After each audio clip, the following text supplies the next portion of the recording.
Donc dans cette vidéo, on va présenter la relation de Chasles. Donc la relation de Chasles, c'est une égalité vectorielle, une égalité de vecteurs.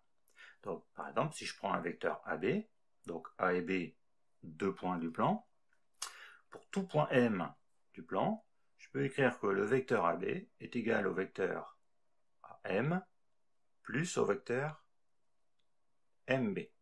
Donc A, B, M, trois points du plan. Voilà, ça c'est la relation de Chasles. Donc ça va me permettre de décomposer un vecteur ou alors de simplifier une somme de vecteurs.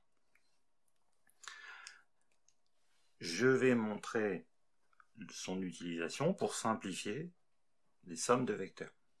Donc, premier exemple, j'ai ceci. Donc, je vais commencer par, alors, il faut supprimer ces histoires-là de soustraction. Donc, j'ai le vecteur AB, moins le vecteur AC, c'est-à-dire c'est l'opposé du vecteur AC, c'est le vecteur CA, plus le vecteur DC, moins le vecteur DB, c'est-à-dire l'opposé du vecteur DB, plus BD. Je vais intervertir le vecteur CA plus le vecteur AB. Voilà, j'ai changé. Et je fais de même pour la suite. Du coup, je me rends compte que j'ai le vecteur CA plus le vecteur AB. Donc je me retrouve dans une écriture semblable à la relation de Chasles. Donc, du coup, ça fait le vecteur CB. CA plus AB, ça fait le vecteur CB. Et ici, plus, alors ici, BD plus vecteur DC, ça fait le vecteur BC. Si je continue, je peux encore appliquer la relation de Chasles et je trouve le vecteur CC.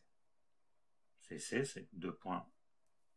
On est au même point, c'est-à-dire qu'on a le vecteur nul. Donc finalement, cette somme qui est ici est égale au vecteur nul. Pour la deuxième, on va donc prendre le vecteur BD et ici, on va changer l'ordre, on va mettre le vecteur BA plus le vecteur AD.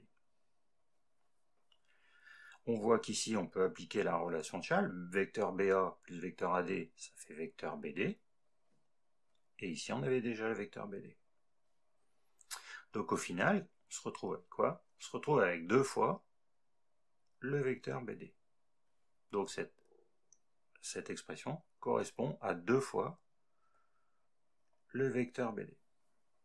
Donc voilà comment, avec la relation de Chasles, on peut simplifier les expressions, des sommes de vecteurs ou des différences. Et le but, ça serait ensuite de transformer des sommes ou des différences pour obtenir un résultat qui nous permette de vérifier un énoncé.